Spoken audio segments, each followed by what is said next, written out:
Halo pemirsa, selamat berjumpa kembali dengan saya Argo Pratomo Nugroho. Kali ini saya bertandang ke kantornya Pak Dedi Suwadi Siregar SH. Pak Dedi ini adalah advokat senior dan saya mengenal beliau sudah barangkali lebih dari 40 tahun.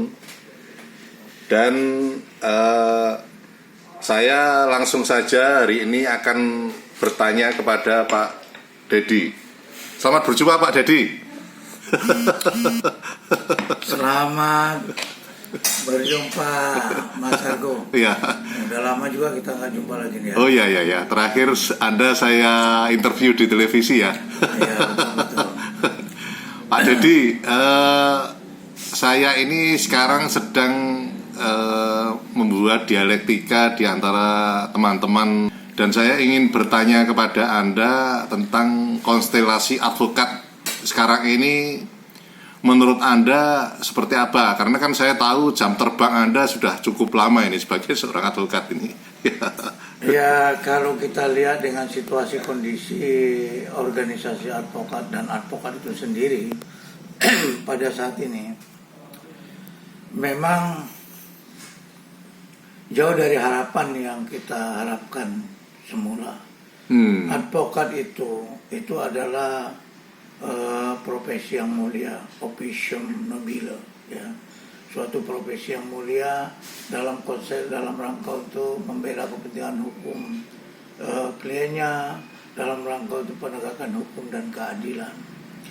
Namun dengan situasi banyaknya organisasi advokat yang sekarang merebak, maka banyak juga orang-orang yang dengan melakukan terobosan-terobosan ingin menjadi advokat dan tanpa melalui proses-proses yang ideal.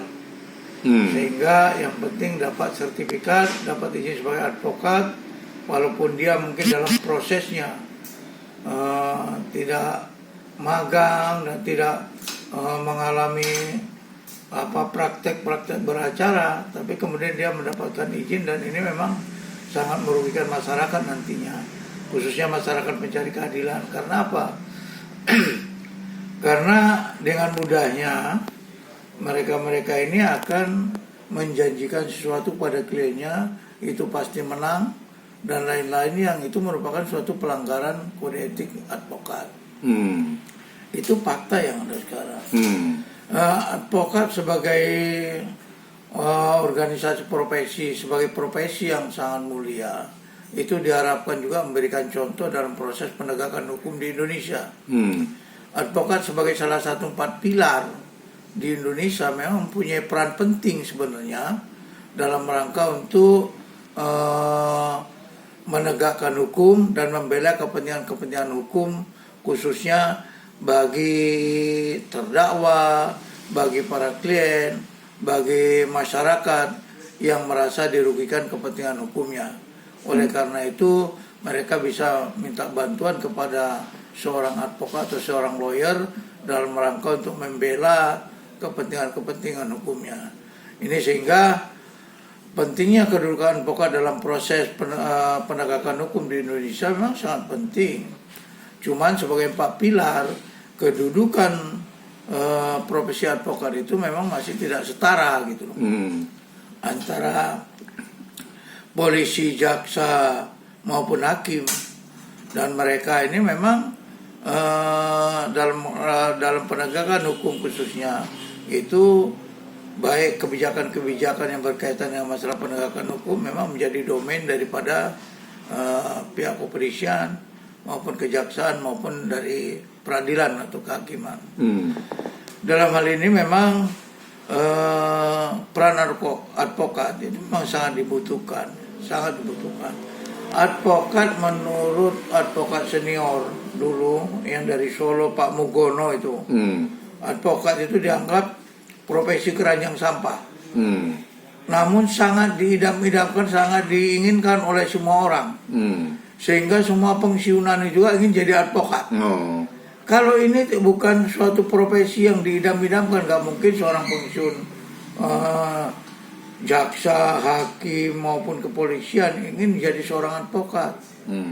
Oleh karena itulah dianggap bahwa advokat ini sebagai profesi keranjang sampah menurut Pak Mugono, tapi sangat diidam-idamkan. Padahal harus kita ketahui, profesi advokat itu profesi yang sangat mulia atau officium nobile, yang mana harusnya marwah profesi advokat itu harus betul-betul dijaga.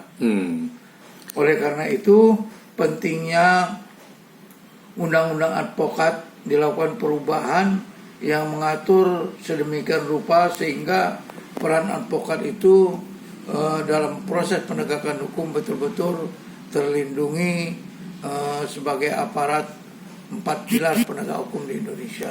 Ya.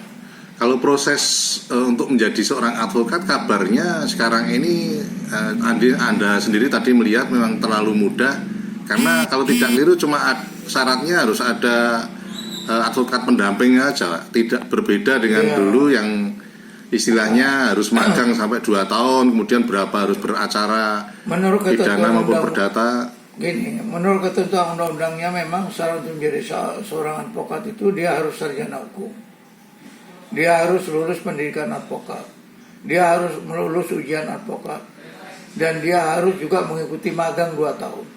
Namun proses ketentuan di undang-undang itu kan banyak yang nampaknya tidak dipenuhi. Banyak yang saya melihat tidak dipenuhi lah, karena begitu banyaknya suatu organisasi advokat. Yang penting daftar, ikut ujian, lulus. Dan ini memang akhirnya mempengaruhi terhadap kualitas dari pembelaan maupun proses bantuan hukum yang dalam rangka untuk melakukan pembelaan untuk kepentingan hukum kliennya. Dan ini yang masyarakat. Oleh karena itu menurut saya perlu ada batasan, bahwa batasan untuk menjadi seorang profesi advokat itu ada advokat itu mulai dari 25 tahun. Kalau misalnya saya dari 25 tahun sekarang ini hampir udah 30-40 tahun misalnya berprofesi sebagai seorang advokat, dan dari proses itu cukup lama sehingga kita bisa memahami tentang substansi sebagai seorang lawyer, sebagai yang menjaga kehormatan sebagai profesi advokat. Tiba-tiba misalnya saya baru pensiun, kemudian saya jadi advokat yang kemudian dia tidak mengalami suatu proses pemagangan dan tidak melalui proses mentupnya seorang lawyer atau seorang advokat, dan ini bisa menimbulkan hal-hal yang menurut saya juga nantinya akan merugikan kepentingan advokat. Dan untuk menghindari yang sifat yang berbau KKN, kolusi, nepotisme dan lain-lain, memang harusnya ada batasan untuk usia seorang menjadi advokat. Kalau minimalnya itu adalah 25 tahun, maka itu maksimalnya itu harus dibatasi ya maksimal 50 tahun lah kira-kira. Jadi kalau seorang misalnya dia suatu pegawai atau yang ingin juga menjadi seorang advokat, pensiunan itu ya, pensiun dini. Jadi tidak menunggu pensiun usia sampai 60 tahun sudah akan menjadi advokat, dia pensiun dini. Maka di situ akan menunjukkan komitmen yang bersangkutan dalam rangka untuk menjadi seorang lawyer gitu, untuk membela kepentingan hukum seorang kliennya gitu. Ini menjadi penting. Memang gitu. Sudah diniati sejak awal ya. Bukan sambilan, bukan pelarian atau.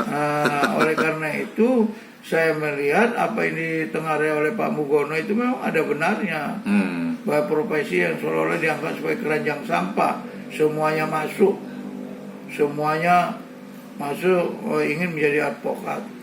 Namun persoalannya bagaimana setelah menjadi advokat sepak terjangnya dalam rangka untuk proses penegakan hukum, itu yang menjadi penting. Membela kepentingan masyarakat tadi. Ya. Terakhir Mas Dedi, harapan Anda seperti apa ini terhadap profesi advokat ke depannya nanti? Ya, saya berharap memang mungkin melalui undang-undang ya, perubahan undang-undang yang berkaitan dengan masalah kode etik maupun masalah penataan tentang kelembagaan organisasi advokat yang sudah ditetapkan kemarin, yang sebenarnya sudah diakui bahwa Pradi itu salah satu organisasi advokat atau single bar ya. Namun dengan kebijakan dari penegak hukum yang lain, dari dalam hal ini oleh Mahkamah Agung dengan surat edaran dari Mahkamah Agung yang berkaitan dengan masalah organisasi advokat, sehingga organisasi advokat menjadi terpecah belah gitu. Dan ini prinsipnya sebenarnya merugikan masyarakat juga gitu. Merugikan masyarakat maksudnya gimana? Sebab dalam rangka untuk melakukan pengawasan terhadap seorang advokat, dalam rangka untuk melakukan pembelaan atau kepentingan hukum kepada kliennya, maka dengan banyaknya organisasi-organisasi advokat itu akan lebih sulit gitu.